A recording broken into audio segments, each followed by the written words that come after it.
My name is Nicole. Standing in the bustling restaurant, surrounded by the warm chatter of guests and the enticing aroma of freshly baked bread, I'm reminded of how far I've come. But my mind drifts back to that fateful day when my life took an unexpected turn. It was a typical hospital waiting room, filled with the sounds of beeping machines and hushed conversations. The air was thick with tension, and the atmosphere felt like a slow-motion funeral. As I walked in, my mother, a woman who was usually cold and dismissive, ran towards me as if I was her last hope. Her eyes were wide with panic, and she sobbed, "Oh, thank God. Nicole, we didn't know. We didn't know it was your name on the venue contract." I stared at her, my expression deadpan. "You mean the contract I paid for?" I asked. She faltered, her lips trembling. "I thought you were just helping with the paperwork." Her words were like a bitter pill, and I couldn't help but think about all the times they'd taken my kindness for granted. Let me rewind a bit. I come from a well-to-do family. My father, Henry, is a successful businessman, and my mother, Elizabeth, is a socialite. They've always doted on my younger brother, Lucas, and his fiancée, Sophia. I, on the other hand, have always been the overlooked one. One day, when I asked about Lucas's engagement party, my mother sent me a text that felt like a slap in the face. "It's a get-together. We don't really need you there." It wasn't about limited seats or not being able to come. It was a clear message that I wasn't wanted. Heartbroken, I packed a small bag and booked a last-minute solo trip to the coast. I left without saying goodbye, just slipping away into the night. For the first time in years, I felt free. I slept in a bed without the weight of family memories, walked barefoot along the shoreline, and ate breakfast alone in a tiny cafe where no one knew my name. It was a taste of peace that I'd been craving. But then, my phone started vibrating.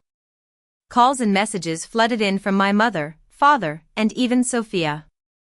"Please come back. Something happened. We need you." I stared at the screen, my heart pounding.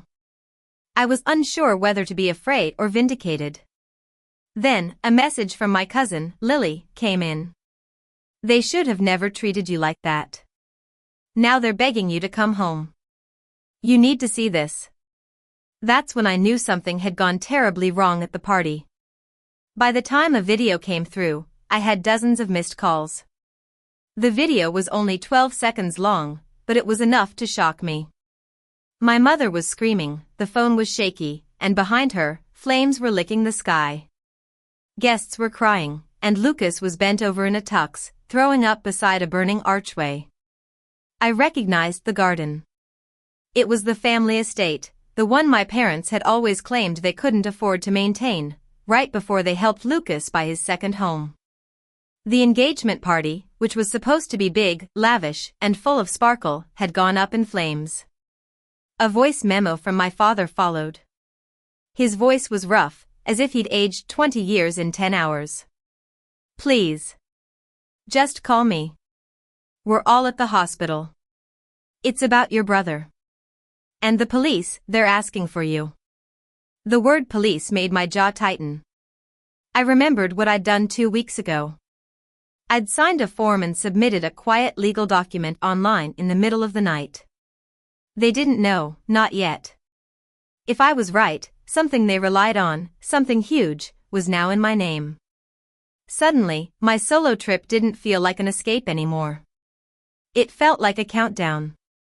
They weren't calling me back for comfort, they were calling because they'd realized I was holding the key to their problems. When I arrived at the hospital, I confronted my parents. I pulled out a folder filled with proof of ownership, permits, and fire inspection dates. "This isn't a loan," I said. "This is a reckoning." My father, standing behind my mother, went pale as paper. He knew exactly what was in that folder. I sat down across from him and started flipping through the pages. "This proves the venue was under my ownership as of 6 months ago," I said, tapping the permit copy. "And this is the invoice I sent your assistant 2 weeks before the party. Unpaid." He flinched. I thought we agreed you'd help cover. I cut him off. You assumed I'd donate, like always.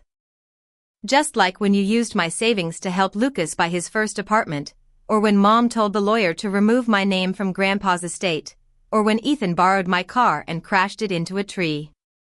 I leaned forward. You've all mistaken my silence for generosity. My father's hands curled into fists. This isn't the time, Nicole. I shook my head. Wrong. It's exactly the time. I pulled out a sealed envelope from my bag. Inside was a legal cease and desist notice. You will not use my property for any future events. You will not reference me, my business, or my name in relation to the incident. And if I hear that you've spun this to shift blame, I will sue for defamation, and I will win. My father's jaw locked, and a red flush crept up his neck. But Lucas is your brother. He nearly died. You're punishing all of us. I stood up. No. You punished yourselves. I just stopped playing along. As I walked away, I knew something had changed. The good daughter they'd always expected me to be was gone, and in her place stood a woman who finally said enough. The fallout was swift. That evening, I got a text from Ethan. Really? You're turning this into a lawsuit? Wow. There was no hello, no how are you. Just pure entitlement. While they scrambled to deal with the damage, I quietly hired a PR firm. I didn't want to make a statement, I wanted to prevent one.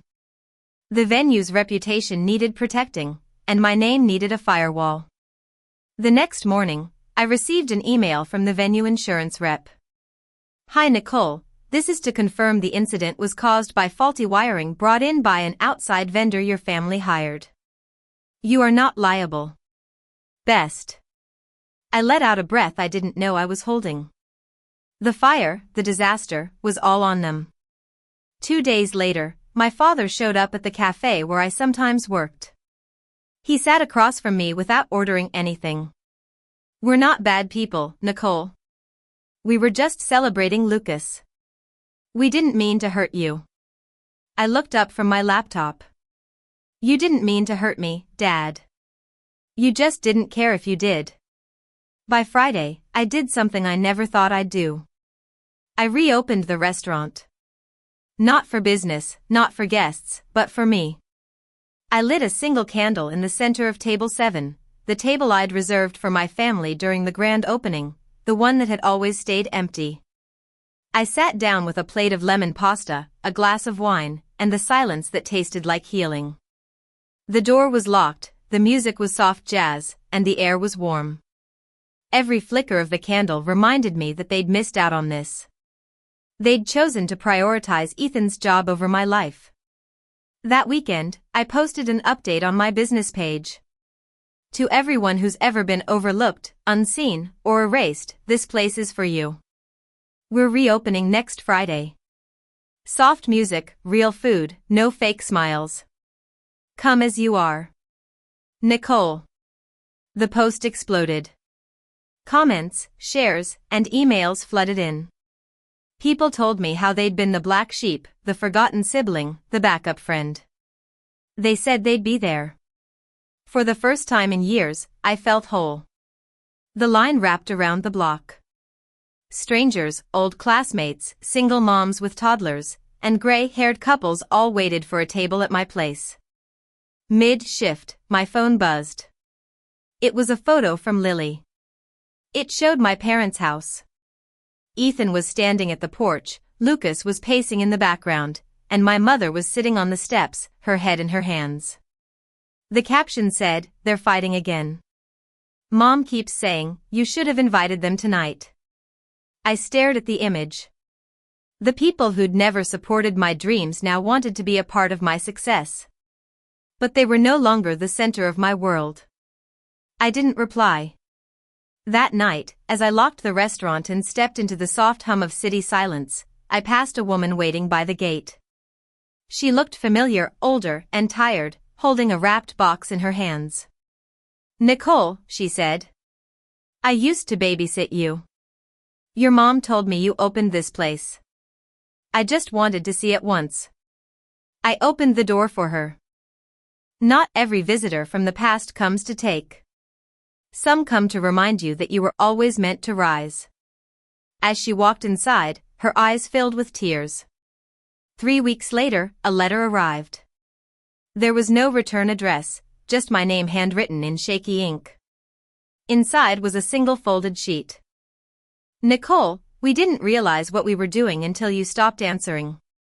Until the restaurant photos started flooding the family chat. Until people kept saying, you must be so proud of her.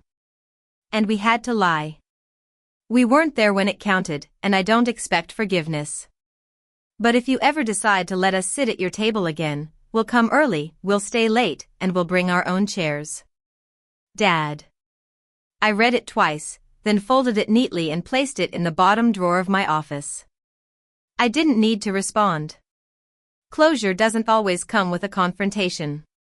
Sometimes it arrives when you stop waiting for someone to make it right and realize you already have. My restaurant isn't just a business. It's a place where my voice is heard, where strangers become family by choice.